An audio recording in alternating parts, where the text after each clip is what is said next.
just as snapshot of, so that you understand where I'm coming from. This position is very involving, and I am sure many of you have covered us before.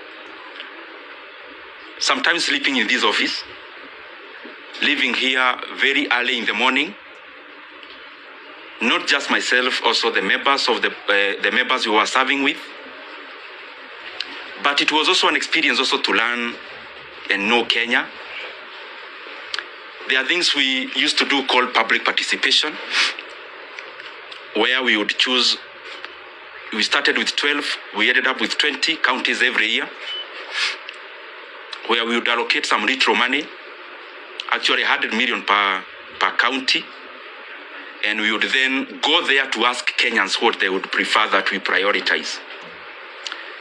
The last one, I was privileged to actually travel all the way to Mandera and interact with the people of Mandera, and I am glad that I have had many of such experiences to also relate what we do on the table and how that is far-reaching and how that affects the lives of the Kenyan people. For example, there when we went, the leaders were very categorical. There was a teachers, a TTC, Teachers Training College, and a KMTC, which they told us the entire 100 million to give to those two. Because when we go all out to do those things, we specifically look at the impact of how those projects would work. And also by giving preference to what the leadership and the people themselves request us to, or were requesting us to do. Having said that, also for perspective's sake, and allow me to say it because it is how it is. At some point we got too busy, because you remember when you are here in the chairman of budget, you also have to go all out there and talk about the projects you are doing, but also on the other side, you are also doing work with CDF.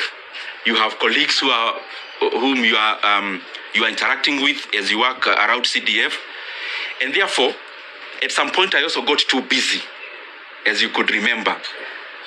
Anyone launching a Masomobora in their place, I would go, and those kind of things.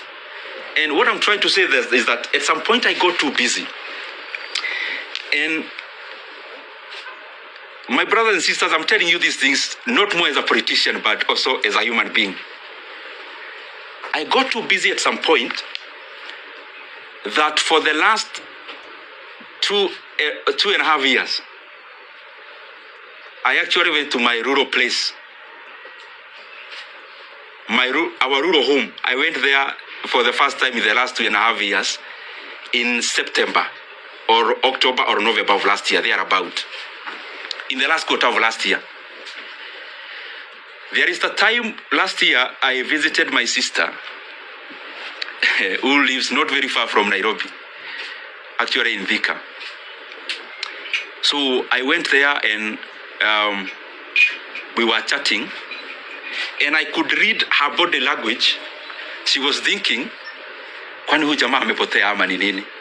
Because I could hardly have gotten time before to actually also do such a thing that looks very small, but is also humane to do.